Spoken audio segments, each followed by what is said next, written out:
சிவபெருமானுடைய அஷ்டவிரதங்களிலே மார்கழி மாதம் திருவாதிரை விரதம், தைப்பூச விரதம், மாசி மகம் விரதம், உமாபகேஸ்வர விரதம், ஐப்பசி மாசத்திலே வரக்கூடிய பௌர்ணமி விரதம், கார்த்திகை விரதம், வைகாசியிலே அஷ்டமி விரதம், இந்த 8 விரதங்கள் மிகவும் சிறப்பு. அப்படி இந்த திருக்கல்யாண விரதமாகப்பட்டது நம்முடைய இல்லங்களிலே இருக்கக்கூடிய நம்முடைய மகனுக்கு நல்ல வாழ்க்கை துணை அமைய வேண்டும், மங்களகரமான மகிழ்ச்சியான வாழ்க்கை அமைய வேண்டும் என்று இறைவனுக்கு திருக்கல்யாணம் செய்து அவரை சந்தோஷப்படுத்தி நாம் அந்த பலனை அடைவோம். அவர் சந்தோஷப்பட்டா நாம் சந்தோஷமா இருக்கலாம். நம்ம வீட்டில் அந்த குழந்தை சந்தோஷமா இருந்தா அப்பா அம்மா சந்தோஷமா இருப்பாங்க. ஒரு குழந்தை ஒரு பிஸ்கட் பாக்கெட் வாங்கி கொடுத்தோம்னாக்கா அந்த குழந்தைய பெற்றோருடைய மனசு சந்தோஷம் அடையும். அதே போல நாமெல்லாம் இறைவனுக்கு குழந்தைகள், நாம் சந்தோஷமா இருக்கிறதுக்காக சுவாமி திருக்கல்யாணம் பண்ணுகிறார். இந்த திருக்கல்யாணம் ஆகப்பட்டது யாரெல்லாம் இந்த பூஜையிலே கலந்து கொள்கிறார்களோ அவங்களுக்கு மாங்கல்ய தோஷம் நீங்கும். சில பேருடைய ஜாதகத்தில் பார்த்தீங்கன்னா பெண்களுக்கு 8ஆம் இடத்துல மாங்கல்ய ஸ்தானம். அந்த மாங்கல்ய ஸ்தானத்துல சூரியன், செவ்வாய், ராகு, கேது, சனி இந்த 5 கிரகங்கள் இருந்ததுனாக்கா எவ்வளவு வசதி இருந்தாலும், அழகு இருந்தாலும், பணம் இருந்தாலும், படிப்பு இருந்தாலும், உத்தியோகம் இருந்தாலும் சீக்கிரம் மனவாழ்க்கை அமையாது. கல்விப்பையிலே இருக்கும், ஏதாவது ஒரு காரணமா இருக்கும். அப்படிப்பட்ட தோஷம் இருக்கிறவங்கெல்லாம் இந்த திருக்கல்யாணத்திலே கலந்து கொண்டு சுவாமியை நாம் கண்ணார கண்டு ரசித்தால் அத்தனை தோஷங்களும் சூரியனை கண்ட பணியோடு வெளியிடும். அப்படிப்பட்ட அற்புதமான திருநாள் இந்த பங்குனி உத்திரம் திருநாள். திருவாரூர் மாவட்டத்துல ஒரு பாரம்பரிய ஸ்தலம் இருக்கு. திருஞான சம்பந்தரால் பாரம்பரிய ஸ்தலம். இந்த ஸ்தலத்துக்கு பேரு திருமருகல் பேரு. திருமருகல். அங்க இருக்கிற சுவாமிக்கு பேரு மாணிக்க வண்ணர். அந்த ஊருக்கு பக்கத்துல ஒரு செட்டியார் வாழ்ந்து வந்தார். அந்த செட்டியாருக்கு 7 பெண்கள், ஆண் வாரிசு கிடையாது. அப்பவே 7 பெண்கள். அவருடைய மைத்துனர், அதாவது என்னுடைய மனைவியுடைய தம்பி, என்னுடைய தாய் தந்தை இறந்ததன் காரணமாக என்னுடைய அக்கா வீட்டில் வந்து வசித்து வருகிறார். அப்படி இருக்கும் பொழுது மாமா சொன்ன, மச்சாண்டி வந்து கவலைப்படாதீங்க, அம்மா அப்பா சொல்லிட்டு கவலைப்படாதீங்க, என்னுடைய 7 பெண்கள்ல ஒரு பெண்ணை அவன் நான் திருமணம் செய்து கொடுத்து ஒரு சந்தோஷமா வச்சுக்கிறேன் அப்படின்னு வாழ்த்துட்டேன். அப்பெல்லாம் கொடுத்தா வாழ்க்கையை வந்து காப்பாற்றணும். அவர் என்ன பண்ணாரு, 2 காய்கறி இல்லாததுனால அக்கா வீட்டிலே அவர் சொல்ற கையெல்லாம் சேர்த்துட்டு நல்ல பேருக்கு வாழ்ந்துட்டு வந்தார். முதல் பெண்ணை திருமணம் செய்து கொடுத்தாருன்னு ஆசையா எதிர்பார்த்துருந்தார். உடனே ஒரு பெரிய கோடீஸ்வரர் சம்பந்தம் வந்து பார்த்தாங்க.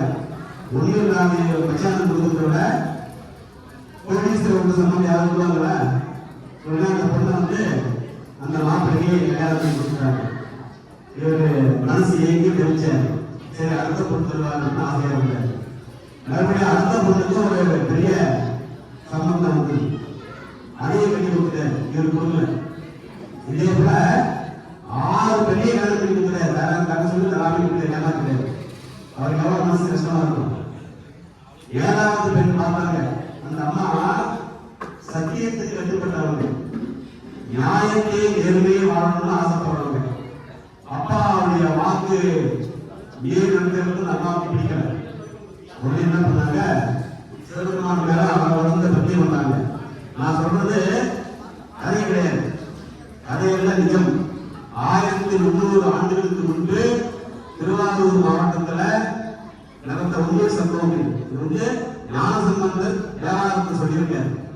அந்த 7வது பெண் என்ன பண்ணாங்கன்னாக்கா, நம்மையும் நம்ம அப்பா வந்து யாரும் சொல்லி மாமா ஏமாத்துவாரு அப்படின்னு சொல்லி இரவோடு இரவாக மூட்டை ஊசியெல்லாம் கட்டிக்கிட்டு சொல்லாம சொல்லாம, அம்மா அப்பா கிட்ட சொல்லாம சொல்லாம மாமா சொல்லிட்டு ஊரை வந்து கிளம்பிட்டாங்க. நான் எங்கேயாவது போய் படிச்சுக்கலாம் இங்க இருந்து எங்க அப்பா வேலைக்கு தர மாட்டாரு, உன்னை பார்த்தா எனக்கு பாவமா இருக்கு அப்படின்னு அந்த அம்மா கிளம்பிட்டாங்க. அப்புறம் ஊரை விட்டு போகும்போது மாலை நேரம் நிறுத்தி விட்டது. இரவு பொழுது ஆனதுனால அப்பெல்லாம் அந்த ஊர்ல சத்திரம் இருக்கும், தர்ம சத்திரங்கள். அந்த சத்திரத்துல தங்கி இருந்து போகிறதுனால அந்த ஊருக்கு பிரயாணம் பண்ணுவாங்க. அப்படியே அந்த திருமணங்கிற ஊருக்கு வராங்க. அங்க ஒரு தர்ம சத்திரம் இருக்கு. தர்ம சத்திரத்துல நைட்டு தங்கிட்டு போறாங்க, தங்குறாங்க. அப்ப கல்யாணம் ஆகாததுனால மாமா ஒரு பெரிய ஓரமா பட்டுட்டு இருக்காரு. அந்த ஓரமா அந்த அம்மா என்ன பண்ணா இந்த ஓரமா பட்டுட்டு இருந்தாங்க. பொழுது உயர நேரம் ஒரு பெரிய ஆழம் பாம்பு தீண்டி அந்த தாய்மாமன் இறந்து விட்டார். எப்படி இருக்கும்? அம்மா அப்பாவை விட்டு வந்தாச்சு, சொல்லாம நம்பி வந்த தாய்மாமாவும் பாம்பு கடித்து இறந்து விட்டார். அந்த பெண்ணோட வாழ்க்கை எப்படி இருக்குன்னு நினைச்சு பாருங்க. எங்க போனாங்க அந்த பொண்ணு? ஒவ்வொன்னு அழுவாங்க. அகம் இருக்கிறவங்க என்னமா எதுக்கு இல்லையே யாருமே கேட்கல. அந்த மனசு வந்து வளர்ச்சி அடையல. என்ன பண்ணீங்களா? அந்த ஊர் சிவபெருமான் கோயில் வாசல் பின்னாடி அழுகுறாங்க. விடியற் காலை நேரம் 5 மணி திருப்பதி எழுச்சி நடக்கும்போது அங்கே வரப்போறாரு. அப்ப என்ன சொல்லி அழுவாங்கன்னா, செடி கொடிகளுக்கெல்லாம் ஒரு அறிவுலாம். என்ன அறிவுகள்ல தொடு உணர்ச்சி. தண்ணி ஊற்றுனா வேறு மூலமா அதை எடுத்துக்கிட்டு கிளைகள்லாம் சப்ளை பண்ணணும். மற்றபடி வேற எந்த அறிவு கிடையாது. அப்படியே இந்த செடி கொடிகள் எல்லாம் பூத்து கொடுக்கிறது. 6 அறிவு படித்த நான் உன்னுடைய சன்னிதானத்தில் உணர்த்தல் முகம் பாடி என்னுடைய கூந்தல் என்ன பூ எடுத்துக்கிட போறதா அப்படின்னு அந்த அம்மா வந்து சொல்லி அழுகுறாங்க. அப்ப அந்த நேரத்துல கல்யாண சம்பந்த பெறுவாங்க வந்து சாமி கிட்ட வந்து, நீ கவலைப்படாமனா நம்முடைய சுவாமி கிட்ட நான் வந்து உனக்காக என்று சொல்லி சடையா எழுமால் என்னுடைய படிக்கத்தை பார்த்தேன். 10 பாட்டு பாடி முடிச்ச உடனே அந்த பாம்பு கடித்து இறந்த மனிதன் மீண்டு உயிர்த்து எழுந்தான். நடந்த உண்மை நீ எழுதுமா இருந்தீங்க, நீ விளையாது. ஏன்னா நீங்க அருமா அதிகமாகி பேசினாங்க. அப்ப தர்மங்கள் அதிகமா இருந்தது. அவர் தேவாரம் பாடி உடனே இறந்த மனிதன் உயிர்த்து எழுந்தான். உடனே கோவில் மேலாம் கோவில் அடியே எல்லாரையும் கூப்பிட்டு சுவாமி முன்னாடியே திருமணம் பண்ணி வச்சார். அப்படியே அற்புதமான காலத்துல திருமணம். யாருக்கெல்லாம் திருமணம் நடைபெறுகிறதோ, தோஷம் இருக்கிறதோ, அவங்க எல்லாம் அந்த வியாபாரத்தை பாடுனீங்கன்னா சீக்கிரமா நல்லா வாழ்க்கை. இது சத்தியம் உண்மை. நிறைய பேர் வந்திருக்கு. முடிஞ்சா அந்த ஊருக்கு போய் சுவாமி தரிசனம் பண்ணலாம். போக முடியாதவர்கள் நம்முடைய சிவாலயத்திலே தினந்தோறும் சுவாமி கிட்ட வந்து தேவாரத்தை பாராயணம் பண்ணலாம். தினந்தோறும் வர முடியாதவங்க வாரத்துல ஒரு நாள் சோமவாரத்துல வந்து பாராயணம் பண்ணலாம், பிரதோஷத்துல பாராயணம் பண்ணலாம். நம்பிக்கை மட்டும்தான் முக்கியம். கோயிலுக்கு வரலாம், வீட்லயும் பண்ணலாம். அந்த தேவாரத்துக்கு அவர் பலர் உண்டு. அந்த அளவுக்கு நம்முடைய ஆன்மீகம் செயல் வந்து அன்னைக்கு தரித்து ஒழுங்கி இருந்தது. அப்படிப்பட்ட அற்புதமான திருத்தலம் திருமகள். அப்படி சுவாமியை நம்புறவங்க யாருமே வீட்டுக்கு வர மாட்டாங்க. இருந்த இடத்திலே இருந்து நீங்க எங்க வேண்டினாலும் சுவாமி அனுகிரகம் பண்ணுவார். இப்படிப்பட்ட விழாக்கள்லாம் வந்து சாதாரண எல்லாரும் செய்ய முடியாது.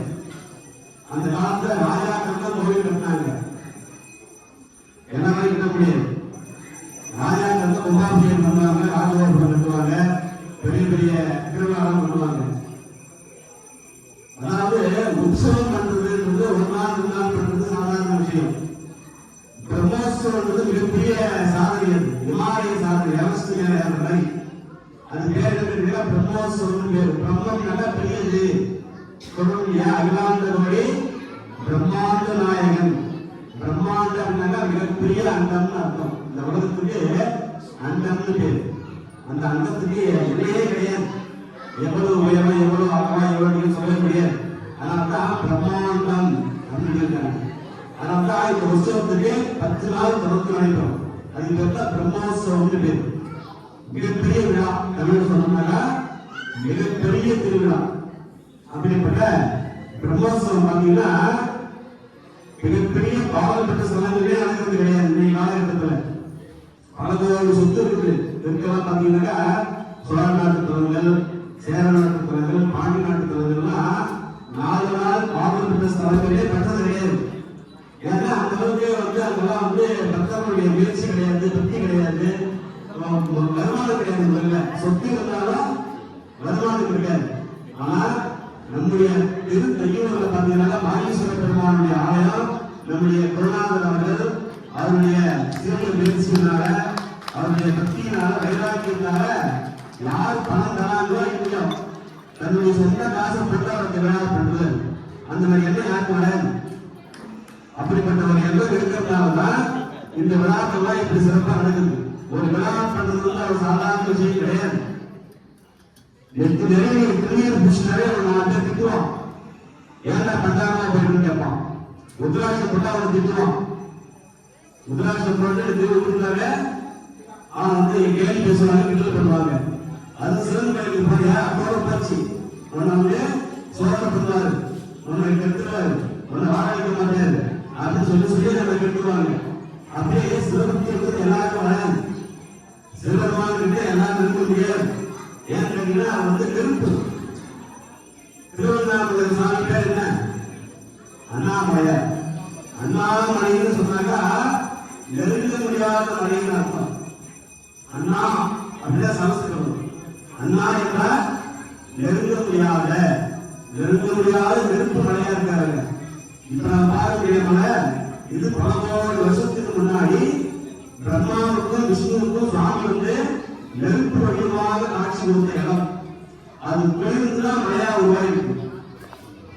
இன்னைக்கு விஞ்ஞானி என்ன சொன்னாங்கன்னா இந்த பூமியே பார்த்தீங்கன்னா பல கோடி வருஷத்துக்கு முன்னாடி நெருப்பாக இருந்து குளிர்ந்துதான் இன்னைக்கு பூமியா இருக்குன்னு விஞ்ஞானி சொல்றாங்க. நம்மால் ஒத்துக்கலாம்.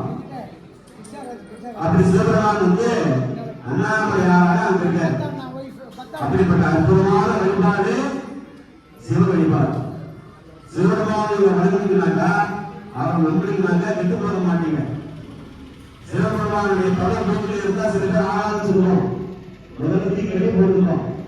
2000 படம் வீடு ஆகி போயிடும், இருப்பாங்க அப்படின்போம். ஆனா அவன் ஆவணங்களே உலகே தெரியாது, நம்ம ஆக முடியாது, நம்ம ஏற்க முடியாது. அப்படி எல்லாமே அவனுடைய கண்ட்ரோல் தான் இருக்கு. அதனால சிவபக்தி பண்ணினாக்கா இந்த திருவித்தோட முடிஞ்சு போயிடும். இதே பிறப்பு வராது. மற்ற தெய்வங்களை வணங்கினா துன்பம் தீரும். சிவபெருமான வணங்கினா துன்பம் தேவான தீரும். வேறு இருந்தாக்க மழை பெற்ற மறுபடியும் மறைக்கும். அந்த வேரோட கடையை பிடித்து விட்டுருவார் சுவாமி. எவ்வளவு பாவம் பண்ணி இருந்தாலும் எவ்வளவு கஷ்டம் இருந்தாலும் அந்த கஷ்டத்தெல்லாம் போக்குறவரே யாரு? சிவபெருமான் மட்டும்தான். அவர் எளிமையான தெய்வம். அவருக்கு ஆடம்பரமே பிடிக்காது, எளிமையா இருப்பார். அவர் வழிபடுறதுக்கு ரொம்ப சிம்பிள். நீங்க சிவசிவாக சொன்னா போதும். ஒரே ஒரு வில்லத்தை மேல வச்சு ஒரு தண்ணியை ஊற்றுவீங்கன்னா அவர் வந்து ஆனந்தம் ஆகுது.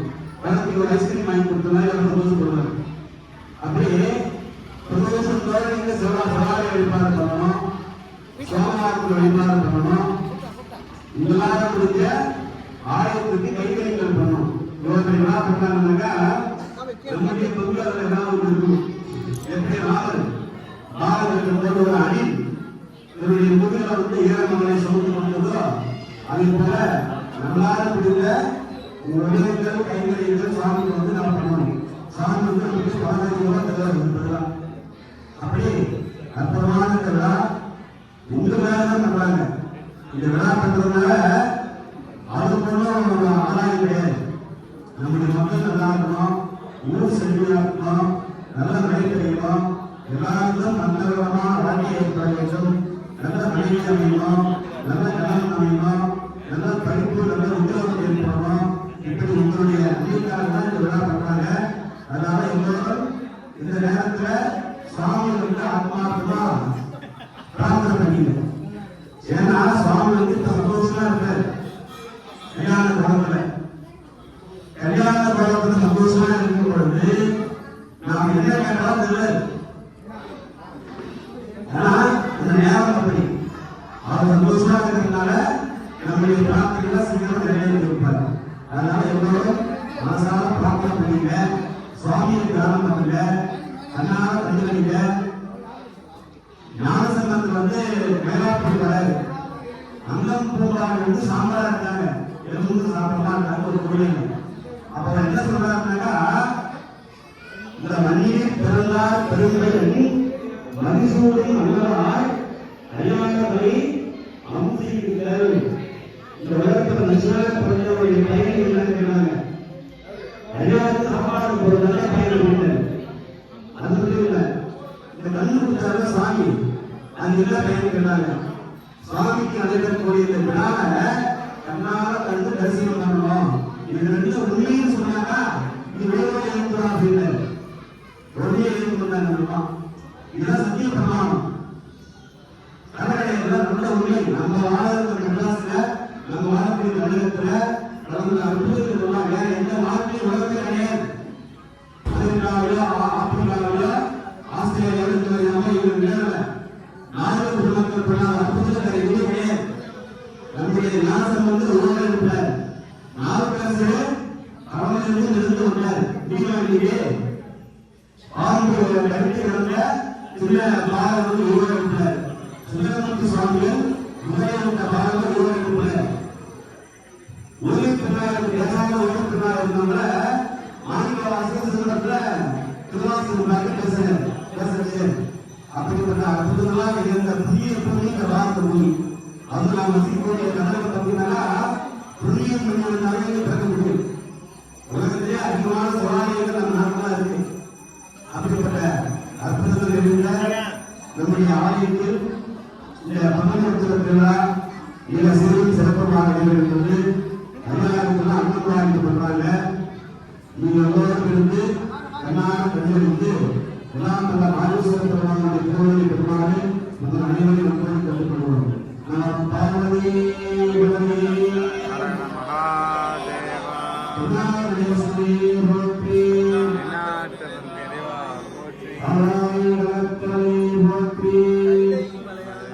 போற்றி.